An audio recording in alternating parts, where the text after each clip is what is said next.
Ladies and gentlemen of the jury, before the final verdict is reached regarding our case, it is necessary to understand the history of arson, why arson is a crime, and the appropriate punishment for arson. This is necessary to ensure that the jury understands the full scope of the crime of arson. Firstly, looking back to the 1790s, where arson was used as a form of protest, setting ablaze to a rural area, this led to the early British 19th century where setting fire to domestic and commercial premises and any stack of corn, grain, pole, straw, hay, or wood was punishable by death, according to phys.org. Now, this may seem as though it was an incredibly harsh sentence, but when you consider that in the early 19th century, the Poor Law Amendment of 1834 was passed to reduce the cost of tending to the poor, along with making their working conditions worse, these harsh laws start to make a lot more sense. In 1837, the British removed stack burning from this list, but kept arson's punishment as one that could cost somebody their life. Continuing in the late 1800s to the early 1900s, society started moving towards industrialization along with urbanization. This means that they started flocking towards cities, leaving rural areas, moving into apartments, condos, skyscrapers, and ultimately living in very close quarters with one another. As you may expect, this shifted the law's point of view, and they started focusing more on human laws instead of the law of arson. These laws consist of cracking down on murder, rape, and other crimes that tend towards human on human. This leads us to the United States law today, where it is important for us to understand why arson is a crime and the punishment for committing said crime. Looking at FBI.gov, they define the crime as any willful or malicious burning or attempting to burn with or without intent to defraud a dwelling, house, public building, motor vehicle or aircraft, personal property of another, etc.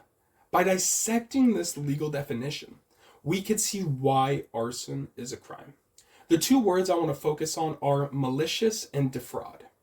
Starting with malicious, it is easy to see why arson was put into place. If an individual is intentionally going out of their way to harm another individual, then protections for said individual need to be taken.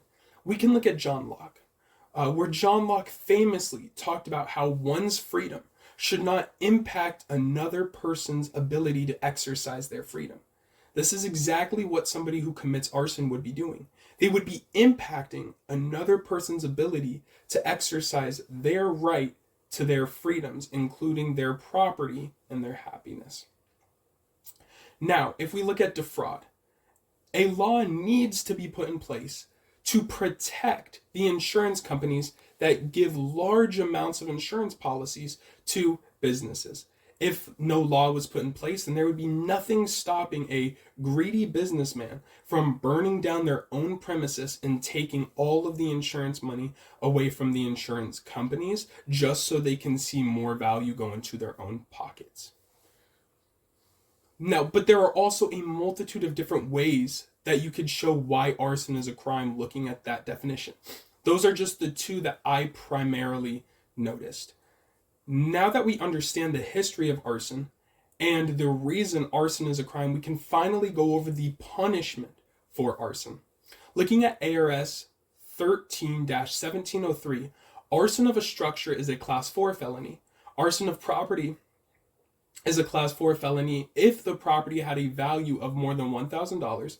Arson of property is a class 5 felony if the property had a value of more than $100, but not more than $1,000. Arson of property is a class 1 misdemeanor if the property had a value of $100 or less. Through these classifications, this means that the maximum punishment for arson would be 20 years of prison time, along with various fines.